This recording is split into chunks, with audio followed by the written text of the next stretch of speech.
Olá, bem-vindos ao segundo episódio das Health Talks, uma série de conversas sobre o setor da saúde, uma iniciativa do ECO e da consultora EY.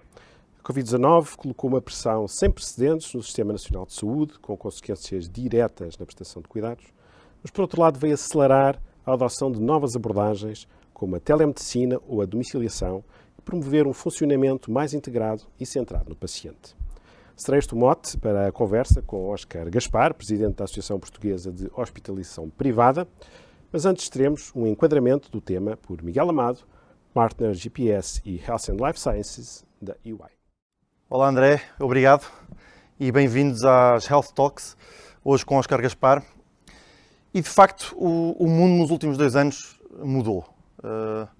Tem sido um desafio para todos, tem sido um desafio para as pessoas, tem sido um desafio para as organizações, tem sido também um tempo de oportunidades. A digitalização, a transição climática, a forma como interagimos, a forma como colaboramos, tudo isto tem trazido e tem criado uma nova realidade. E qual é que é o impacto que tanto o digital, a transição climática, esta colaboração tem tido na saúde?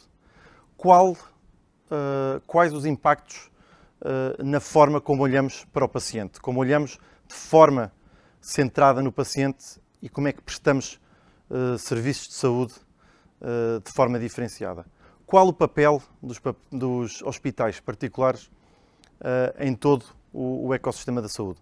É um pouco isto e são estes os temas que esperamos poder cobrir nesta Health Talk e espero que seja do vosso agrado. Obrigado, André. E deixo-vos então com essa conversa. Muito obrigado, Miguel, pelo enquadramento. Vamos então passar à conversa com Óscar Gaspar, presidente da Associação Portuguesa de Hospitalização Privada. Óscar, muito obrigado por ter aceito o nosso convite. Eu que agradeço. Boa tarde. Vou-lhe começar por perguntar, a experiência da Covid-19 foi encarada pelos hospitais privados e outros prestadores como uma forma de reinventar a maneira como os cuidados são prestados, ou acha que essa pressão aconteceu sobretudo no SNS e, portanto, a transformação também foi mais centrada no SNS? Bom, deve-se começar por dizer que a Covid-19 foi um facto totalmente disruptivo. Ninguém estava à espera, ninguém estava preparado, nem em Portugal nem no mundo, para uma crise destas em termos sanitários. E, portanto, obrigou-nos a rever todos os procedimentos e até a abordagem.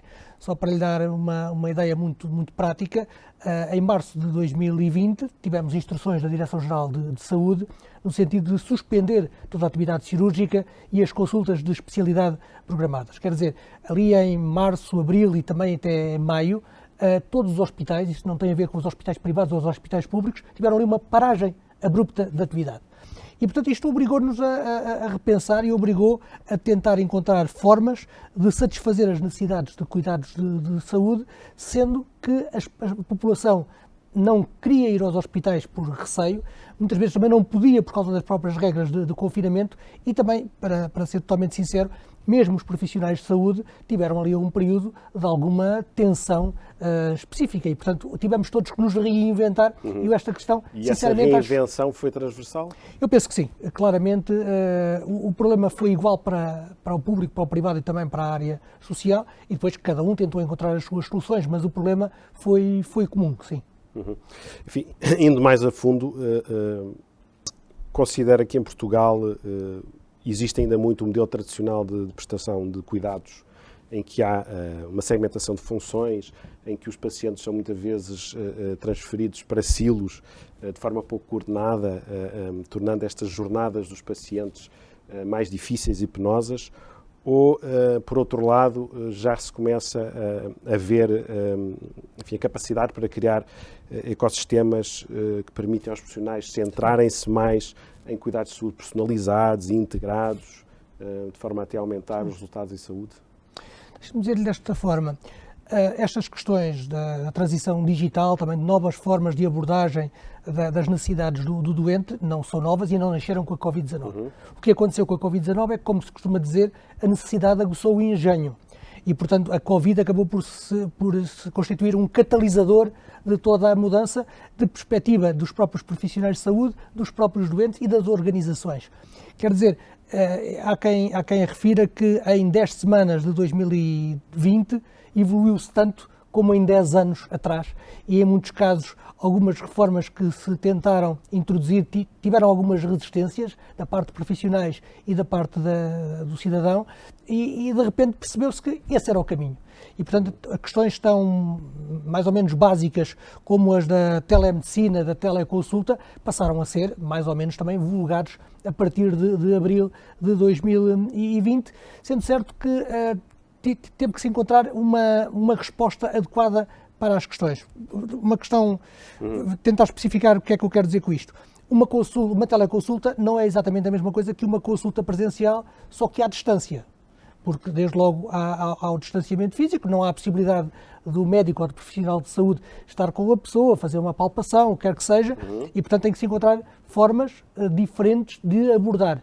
E até há quem diga, os médicos costumam dizer, por exemplo, uma primeira consulta, não há verdadeiramente uma teleconsulta. O que pode haver é uma abordagem genérica inicial ao doente e depois as seguintes, e já com base em determinado tipo de meios de diagnóstico, é que já podem ser de forma remota. Mas inicialmente tem que ser uma abordagem mais simples.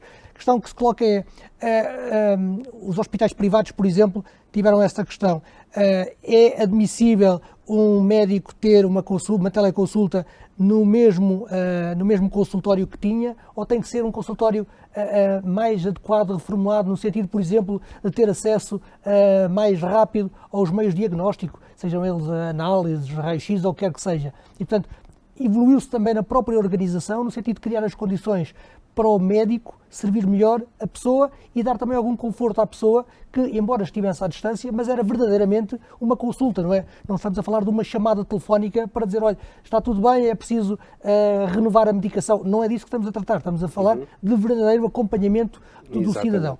Portanto, dito isto, voltando agora ao ponto principal da sua pergunta, se me permite, a questão hoje que se coloca é que nem para a organização prestadora de cuidados de saúde e muito menos para o cidadão, o que interessa não é o ato em si ou a multiplicação de dados. O problema que está aqui em causa é resolver a questão de saúde do doente. Portanto, os chamados outcomes de saúde. O sistema já começa a estar mais organizado nesse sentido?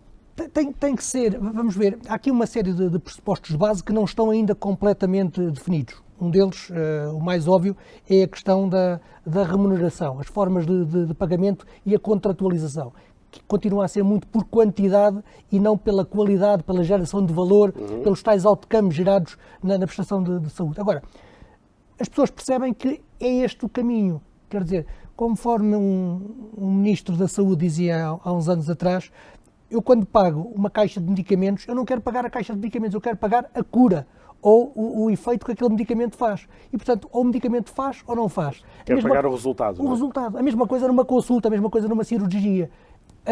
Teve o resultado devido ou expectável ou não teve? E se não teve, porquê é que não teve? E dar também uma resposta, uma satisfação ao doente. Nós costumamos dizer em saúde, temos aqui um caso muito clássico de assimetria de informação. Tipicamente, um médico tem muito mais informação em termos da saúde do que o próprio cidadão, mas isso não quer dizer que a percepção e até a vontade de saber do cidadão deva ser menorizada. Antes, pelo contrário, tem que ser valorizada. Ninguém melhor do que o utente sabe porque é que se sentiu mal, porque é que se sentiu uma determinada necessidade. E a satisfação a esta preocupação do doente tem que ser dada. E, portanto, se me permite, há uns anos o professor Augusto Mateus fez um estudo sobre os hospitais privados e porque é que estavam a ter sucesso, nomeadamente em Portugal, porque é que havia um crescimento tão significativo. E a resposta que ele encontrou foi esta. A forma como os hospitais privados estão focalizados no doente é cada vez mais importante e cada vez a forma como os cidadãos compreendem que estão a ser atendidos quando vão ao hospital privado. Isto, no nosso ponto de vista, faz a diferença. Considera que essa perspectiva, essa sensibilidade é já transversal aos prestadores de cuidados de saúde privados ou ainda há, enfim, não é heterogéneo? Sim, digamos, eu acho que verdadeiramente só neste momento é que estamos a chegar a um ponto de maturidade do sistema privado de saúde em Portugal. Porquê? a minha associação tem 50 anos, fez 50 anos o ano passado, mas verdadeiramente, quando foi criada, o que existiam eram as chamadas casas de saúde. Eu diria que até há 20 anos o que existiam eram instituições que decorriam da vontade de profissionais de saúde, médicos ou enfermeiros, que se juntavam e tinham uma clínica para o problema de saúde A ou B. Hoje em dia não é assim. Hoje em dia temos hospitais privados completamente diferenciados e que fazem tudo de A a Z, com exceção dos transplantes. Nós não fazemos transplantes em Portugal, mas tirando isso, tudo o resto, desde o procedimento mais simples até às questões mais complicadas da oncologia, nós tratamos e temos hospitais privados para isso. Agora, também é verdade que aqui no meio há aqui uma série de situações que são distintas. Portanto, continuamos a ter pequenos hospitais menos diferenciados ou especializados numa determinada especialidade e grupos hospitalares claramente diferenciados, que vão desde as pequenas clínicas até aos maiores hospitais. E também com toda a franqueza, deixe-me dizer-lhe isto. Aquilo que nós sentimos que é uma tendência, não só em Portugal como na Europa, é que haja alguma concentração, tendo em conta as necessidades de capital que são necessárias. Quer dizer, quer em termos tecnológicos, de inovação, como em termos de captação e retenção de talentos, é preciso ter alguma Terá de haver mais consolidação. Preciso ter alguma estrutura de capital. E, portanto, por isso é que ainda há espaço, e tem acontecido, ainda há espaço para haver alguma concentração, e isto quer dizer também um upgrade maior em termos da qualidade da organização e qualidade da gestão. Uhum. A APHP tem feito algum tipo de auscultação, ou os seus membros, mais concretamente, junto dos pacientes, para perceber se há de facto uma boa adesão a estas novas abordagens, como a telemedicina, enfim, a domiciliação, a motorização remota, que cada vez é uma tendência crescente. Conseguem avaliar essa... Uma tendência crescente, e já agora não há retrocesso possível, quer dizer, a questão da monitorização remota ou a questão da maior componente digital, a própria componente da inteligência artificial aliada à decisão, isso não vai haver volta atrás, antes pelo contrário. Portanto, são boas novidades para a saúde. E os pacientes acolhem bem esses... Acolhem bem. Como lhe digo, nesse aspecto, porventura, a Covid fez com que as pessoas deixassem de ter uma série de receios e percebessem que era necessário experimentar, e depois de experimentar ficaram, digamos, fãs, ficaram adeptas destas novas tecnologias. Apesar do maior distanciamento que muitas vezes se cria na relação. Eu acho que também é importante que se diga que a tal relação entre um médico e o doente, e mesmo entre os enfermeiros e os doentes, não vai ser substituída. O que há é uma transferência daqui de algumas funções que tipicamente eram desempenhadas presencialmente e agora passam a ser remotas. Agora, vai continuar a haver sempre uma componente de interlocução, de diálogo entre o profissional de saúde e o doente, não tenho nenhuma dúvida sobre isso. E sim, a resposta à sua pergunta é: os hospitais privados têm feito de forma sistemática essa auscultação daquilo que é a percepção das pessoas, e não só os hospitais privados, mesmo algum tipo de consultoras da área da saúde têm feito essa auscultação, e a resposta tem sido positiva em relação à introdução das novas tecnologias. E já agora também não resisto a dizer-lhe o seguinte: o Tribunal de Contas tem feito uma série de análises sobre as parcerias público-privadas, e uma recomendação que tem sido sempre presente nesses relatórios é aquilo que os hospitais privados fazem, nomeadamente enquanto gestores de PPPs, em relação à auscultação, quer dos profissionais de saúde como dos doentes, devia ser replicado em todo o sistema de saúde. Exatamente. Eu acho que era importante para todos sabermos exatamente qual é a percepção que as pessoas têm da qualidade. Falou justamente nos profissionais de saúde. Também tem avaliado a forma como os clínicos reagem e respondem a estas novas abordagens? Sim, temos-lo feito de forma sistemática. Eu não escondo que, enfim, os médicos, tal como os outros profissionais, há sempre aqui alguma reação em relação às inovações. É quase uma mudança cultural, não é? Exatamente, e é normal, quer dizer, nós todos aprendemos nos bancos da faculdade determinado tipo de procedimentos e, portanto, se nos são apresentados procedimentos totalmente distintos, obviamente que questionamos qual é a vantagem e até que ponto é que são melhores opções. Agora, dito isto, a percepção que existe passado 2 anos desta revolução que decorreu por força da Covid é muito positiva, e os profissionais estão ganhos para a causa do digital na saúde. Estão sensibilizados, mas será que têm meios?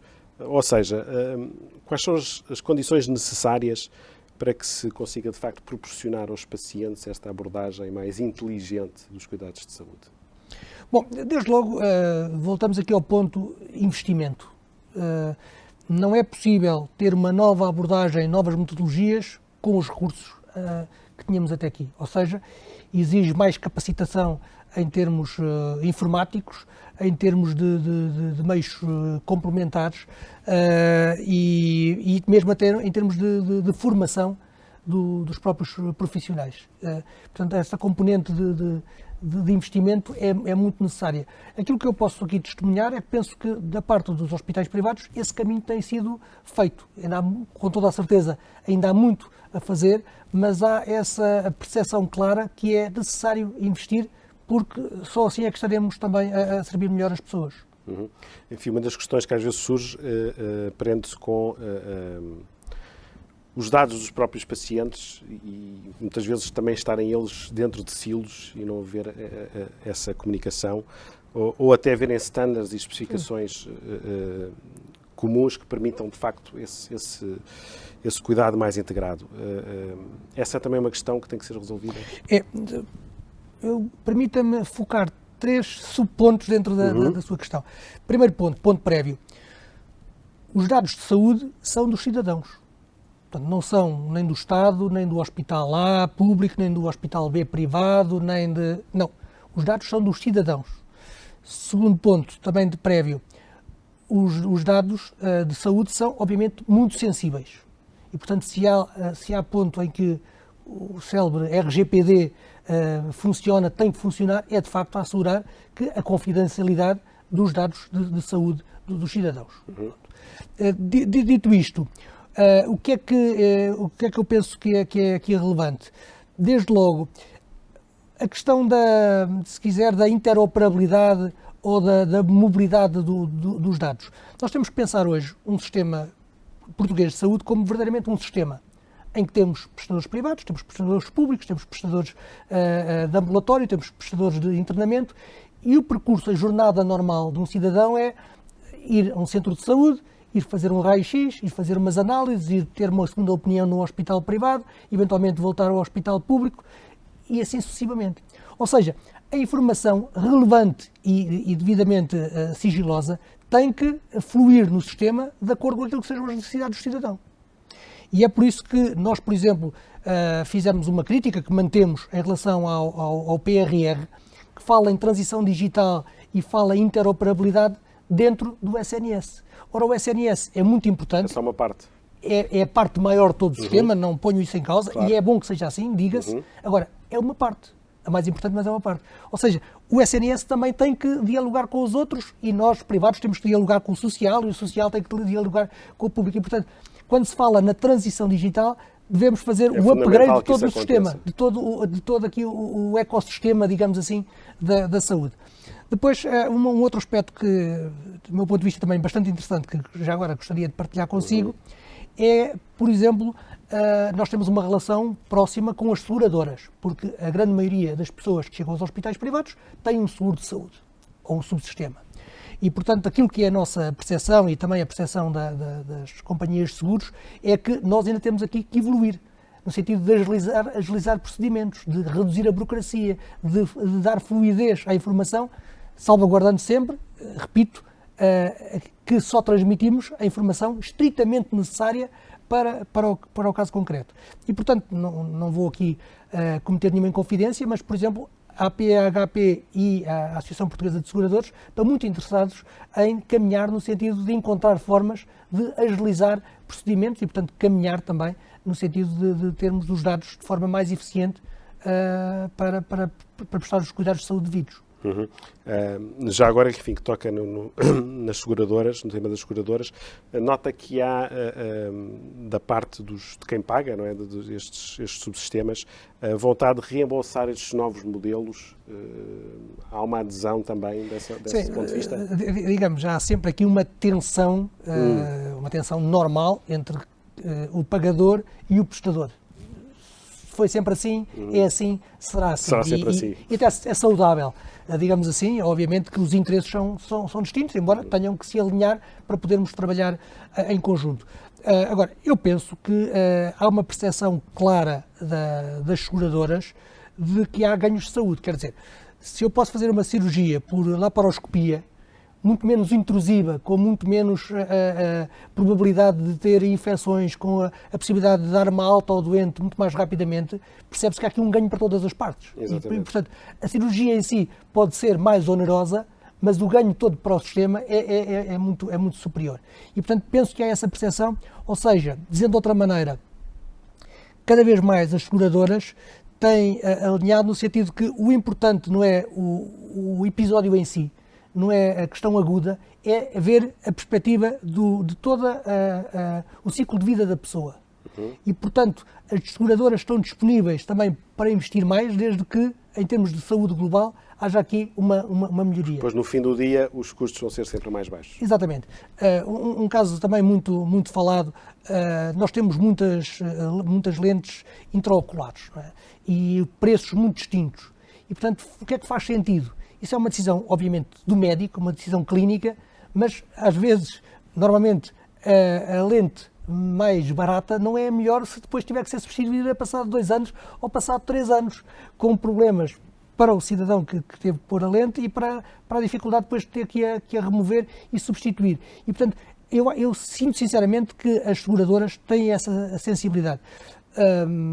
Tenho que confessar que não sinto permanentemente a mesma perspectiva da parte dos subsistemas públicos de saúde. Esses sim continuam a ter uma perspectiva um bocadinho mais imediatista e financeira, não termos de ciclo de vida e de bem-estar do cidadão. A maior resistência a estas novas abordagens. Sim. Deixe-me ligar a uma questão que pôs há pouco, da questão da teleconsulta. Uma questão muito interessante até para os economistas. A teleconsulta deve ser valorizada a mais ou menos do que uma consulta presencial. E há quem diga assim, deve ser valorizada a menos porque o custo à partida é menor. E até porque o tempo mesmo de consulta pode ser menor. Mas também há quem diga assim, mas se eu estou a reduzir o valor da consulta por ser teleconsulta, quer dizer que eu estou a incentivar a que não se façam teleconsultas. Estou a incentivar ao presencial. E o que é que nos interessa? E o que é preferível para todo o sistema? Portanto, isto são questões muito interessantes que estamos agora a descobrir. Perceber os incentivos, não é? Exatamente. Como costumamos dizer na economia, os incentivos muitas vezes são tudo, não é? Exatamente.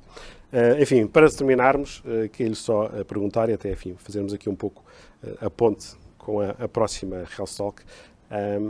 Sente também que nestas novas abordagens há uma maior preocupação com os temas da sustentabilidade, nomeadamente da sustentabilidade ambiental? Sem dúvida nenhuma. Nota-se que a questão dos chamados Green Hospitals está cada vez mais na ordem do dia. Eu diria que, lá está, há 50 anos, a preocupação quando se construía um hospital não era nem pouco mais ou menos a eficiência energética. Hoje percebe-se que um hospital é uma instituição que funciona 24 horas por dia, 7 dias por semana, todo o ano, e, portanto, é um consumidor de energia, é um fator também de emissão de resíduos muito relevante e, portanto, estas matérias hoje têm que estar em cima da mesa. Por exemplo, na nossa Associação Europeia de Hospitalização Privada, lançamos agora os prémios europeus, que vão ser atribuídos em Lisboa no dia 23 de junho, já agora também com o apoio em parceria com a UI. E uma das 7 categorias que nós vamos galardoar é exatamente os Green Hospitals. E temos a percepção da parte dos nossos associados em toda a Europa que cada vez mais a questão ambiental é relevante, para ser sincero, também por uma questão de custos, porque de facto a questão energética é pesada, mas também porque há uma sensibilidade grande para que nós também somos um ator relevante em termos dos consumos e, portanto, também temos aqui uma responsabilidade social que temos que acautelar. Muito bem, muito obrigado, Óscar, foi um gosto. Muito obrigado aos espectadores também por terem estado connosco. Tenham um bom dia e até à próxima Health Talk. Muito obrigado.